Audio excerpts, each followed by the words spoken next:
Today on Fear and Greed, the Reserve Bank cuts interest rates for the first time in 4 years, but don't hold your breath for another reduction. BHP turns in a disappointing half-year profit of $8 billion, and why no one wants to be a middle manager anymore. Plus, the ACCC pushes forward the Virgin-Qatar tie-up, and 10 Aussie unis ranked in the top 300 in the world. Welcome to Fear and Greed, daily business news for people who make their own decisions. It is Wednesday, the 19th of February 2025. I'm Michael Thompson, and good morning, Sean Aylmer. Good morning, Michael. Sean, the main story this morning, the Reserve Bank has cut interest rates, but Governor Michelle Bullock made it clear that there is not necessarily another cut on the way. She also defended the bank from the claims that the decision to drop the official cash rate by 0.25 percentage points was political and said inflation risks remain alive and well in the economy. There is a lot in this one. Something for everyone. In the official statement, the Reserve Bank said it would be cautious about further rate cuts. Not exactly a rigging endorsement of more cuts. Then in the media conference following the decision, Ms. Bullock absolutely rammed home the point, saying the decision to cut rates wasn't a lay-down misere, as many people thought. It was a consensus view amongst the board members, so it's not as if everyone voted the same way. The board's decision reflects falling inflation in the economy. It's the first reduction in more than 4 years, though monetary policy is still restrictive. What's that mean? Well, it's taking away from economic growth. It's not adding to economic growth. I reckon it was like a begrudging rate cut. The board's still worried about a bunch of stuff: wage costs, inflation in the services sector. It isn't fully confident that price pressures have left the housing sector, but they almost felt they had to do it. There's also a bunch of unknowns out there. Michelle Bullock mentioned US tariff policy and just how far aggregate demand and supply are apart. That sounds like an economic little lesson there. Basically, supply and demand, when they're in equilibrium, that's where you want it to be. We're just not there yet. And Michelle Bullock admitted yesterday that the Reserve Bank doesn't quite know when it will get to that point. That's the sort of stuff that's worrying the central bank. I want to get to the broader response to it in a sec, but the governor talking about it yesterday, I reckon that was the strongest and most definite she has been on anything in terms of trying to kind of hose down speculation about future rate cuts. It was the equivalent of a fire hose, just trying to cool everyone off, saying, no, this is not necessarily saying anything else is going to happen. So in our newsletter today, I talk about this. I just don't know that the Reserve Bank's got the messaging right. The fact that yesterday they more or less had to do a rate cut, and I'm not even sure they wanted to. They were almost railroaded into it. And you wonder whether all this transparency and the fact that whatever Michelle Bullock says, people are hanging off every word, they found themselves in this situation where we didn't really want to cut rates, but we have to because the market expects it and everyone's been talking about it. And I think that's a reflection of what you just talked about. She just kept saying, no, this doesn't mean that we're going to have another rate cut. We're going to see what the data says, et cetera, but much more pointedly than normally would. Than we've ever seen her, because normally she's so careful to not give a definite answer one way or the other. Yesterday was the most definite I think we've ever seen her. What was the broader response? No doubt the federal government would be pretty happy. Oh, I think so. Treasurer Jim Chalmers said it was a rate cut Australians need and deserve. He said it won't fix everything, but it's a step in the right direction. Of course, we've got an election at some point in the next 3 months or so. And so I'd imagine that the federal government's very happy about the decision from the Reserve Bank yesterday. Michelle Bullock was asked about that in the press conference. She said that it was basically they made that decision on data, not on politics. I think that's probably right. The tone of the Reserve Bank commentary did cool markets just a touch. Bond traders have now priced in another reduction in July. Previously, they were talking about May, but they've pushed that out again. Some market economists still think there will be another cut in May. Within minutes of the Reserve Bank decision, so 15 minutes, less than that, all the major banks had announced that they'd lowered their mortgage rates. That's about $1,000 a year from a $500,000 loan. That was quite incredible.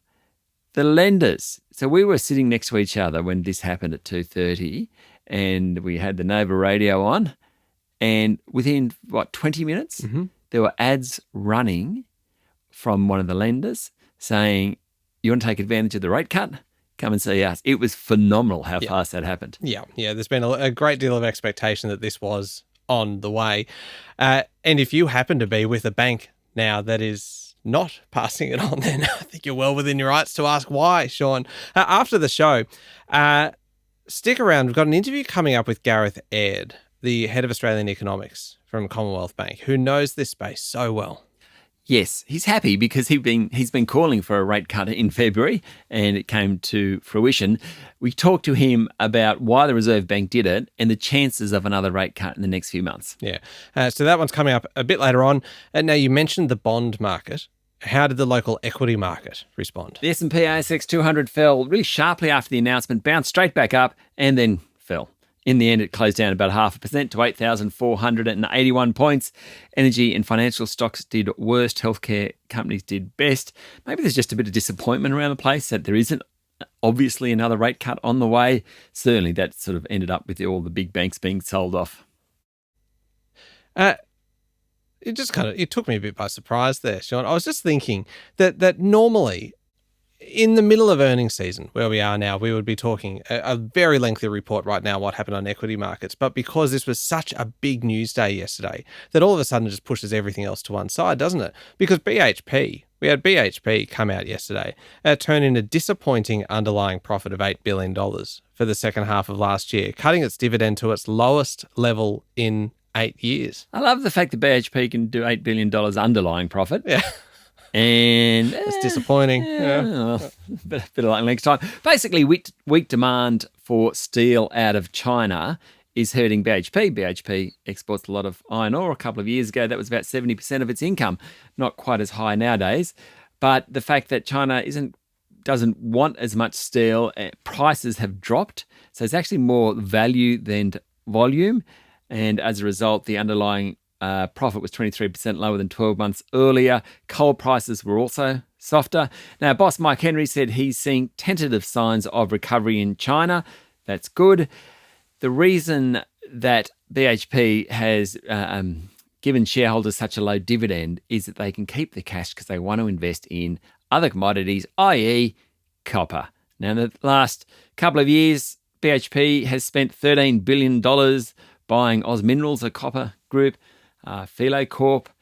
They also had a crack at Anglo American for $75 billion. Didn't quite get that. Mike Henry yesterday said they're unlikely to have another go at Anglo American.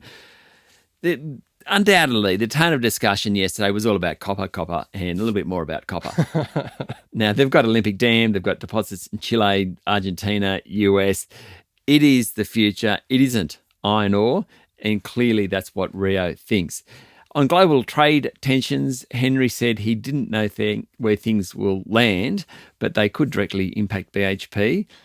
Potash sales out of Canada, for example, is one. Over the last decade, BHP has spent billions of dollars in Canada developing potash.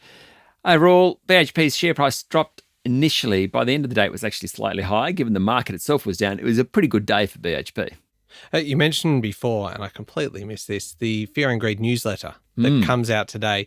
If you haven't signed up for the newsletter, head along to fearandgreed.com.au, pop your email address in. The best thing about the newsletter is that the podcast is all about the news, and in the newsletter, you give us your views, and they can really be quite direct, quite pointed, quite heated. There you go. Yeah, there we go. That's coming out in a couple of hours. Head to the website now, sign up. We've still got plenty more to come. We're talking good news for Virgin Australia. The story about middle management, Sean, about why it's no longer seen as sexy, if it ever was seen as sexy, but it's a great story. We'll be back in a moment with the rest of the day's business news.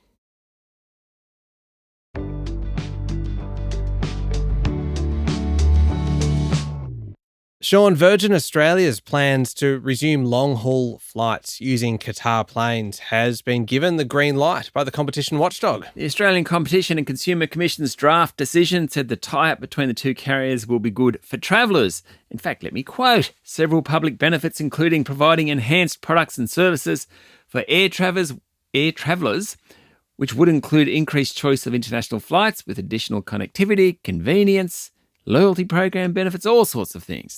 When you picture them getting the green light, do you think of them out there like with the paddles out the front of the green paddle out in front of the... no? Absolutely not. Oh, okay, That's a funny idea. That's just me. Now we just need the Foreign Investment Review Board to approve Qatar's hopes to buy 25% of Virgin.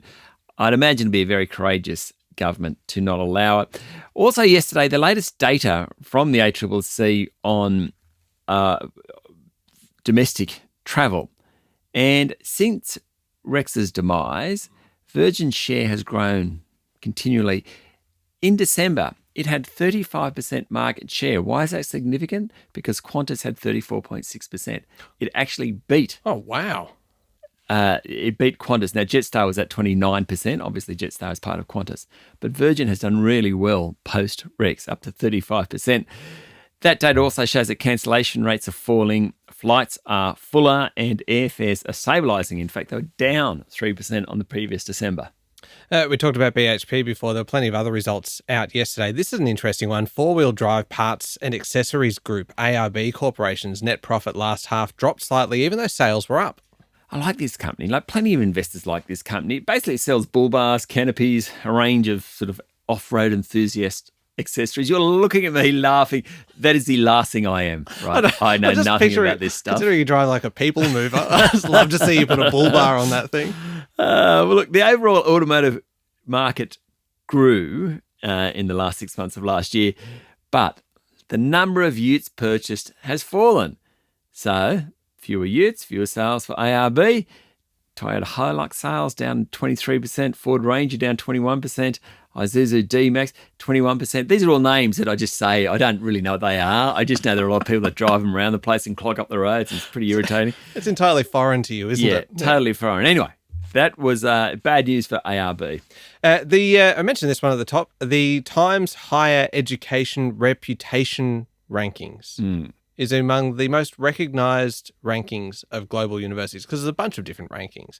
This is a big one. The latest list, though, includes 10 Aussie institutions in the top 300. That's pretty good. It is. It surveys 55,000 academic experts. That's why it's so highly recognised. I thought there were that many academic experts. Yeah, I like academic experts as opposed to academics. Yeah, they're experts about the academics. Oh, yeah. Okay, all right. Maybe.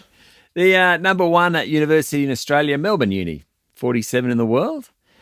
USyd, University of Sydney at 60, Monash University at 63. Also in the top 100 are University of Queensland, ANU, Australian National University, and the University of New South Wales. Internationally, Harvard, that remains number one. MIT and Oxford are equal second. Harvard and MIT are both in Boston. Quite a phenomenal educational city, that one. Oxford, as I said, it's equal second. In the top 300, 71 of the schools come out of the US. 6 of the top 10 come out of the US. The UK is 39, Germany's 27. But after that, it kind of drops down to European, Japan, but they're kind of that 10, 11, 12, 13 level. And Australia is in that sort of ranking. Okay, all right. That's not too bad. Now, the international news time now, Sean. A Delta, the pictures of this are incredible. Yeah. A Delta Airlines regional jet flipped upside down upon landing at Canada's Toronto Pearson Airport. There was windy weather following a snowstorm. 18 of the 80 people on board were injured, but staggeringly, nobody was killed. No, 3 people suffered critical injuries, among them a child, according to authorities. But, as you say, no one was killed. The flight originated at Minneapolis St. Paul International Airport. I don't know if you know the geography. That's a really short flight. That's very, very, it was a Delta CRJ 900 aircraft operated by its Endeavour Air subsidiary. Canadian authorities said they're going to investigate the cause of the crash. They don't know yet. But the thing about this story, the fact that no one died when you literally see the plane on its head, upside down. Yeah. Seatbelts work. Maybe that's the moral of that story. Oh, absolutely. Time to talk about middle management. Yes. Sean. Yes. Put your cardigan on. Let's go. Middle management, it appears, doesn't have the sex appeal that it used to. No. That it used to? when was this? Where's the baseline? As a previous middle manager. Yes. Oh, no, I've loved my middle management days. Yeah, I tend to think that I had a certain amount of sex appeal. I don't know whether it's something that you can declare yourself. This is according to a new survey with younger employees, especially Gen Z, seeing it as a thankless slog. And my favourite part of this story, Sean, Wall Street's most senior banker has just let fly at work from home, and in doing so has also targeted Gen Z. Yeah, Zoomers, he calls them. Zoomers. So to the survey first, 2,000 white-collar professionals by Robert Walters, one of the really big recruiters around the world. 800 respondents were Gen Z employees aged up to 27. Half didn't want to be middle managers at all. They just thought too much stress, too little reward. Of course, that's exactly what a middle manager is. You're crunched, you get paid crap, a lot of stress. If you make it through, you make it to top management, that's where you earn your money. Long hours, endless firefighting and tedious personal management are the usual markers of these roles, according to an FT report. Which brings us on to Jamie Dimon, the boss of JP Morgan, really the number one Wall Street banker, at the moment. He teed off on the Zoomers. In a leaked report to the Wall Street Journal, he complained of slow decision-making, phone calls going unanswered, younger recruits being left behind due to work from home. Then he really fired up. He criticised Zoomers for spending all their time on the video app Zoom instead of physical offices. He said, "Don't give me this shit that working from home Friday works. I call a lot of people on Fridays and there's not a goddamn person you can get a hold of." You would think if you saw that Jamie Dimon was calling, you'd probably go, pick up. You know what, I might just enter this one. Yeah, you'd pick up. Even though I'm just pretending to work. Great story, that one. Up next, Sean, is the Fear and Greed Daily interview with Gareth Aird from CBA. And also, don't forget to sign up for the Fear and Greed newsletter coming out in a couple of hours. Thank you very much, Sean. Thank you, Michael. It is Wednesday, the 19th of February, 2025. Make sure you're following the podcast and please join us online on LinkedIn, Instagram, X, TikTok and Facebook. I'm Michael Thompson and that was Fear and Greed. Have a great day.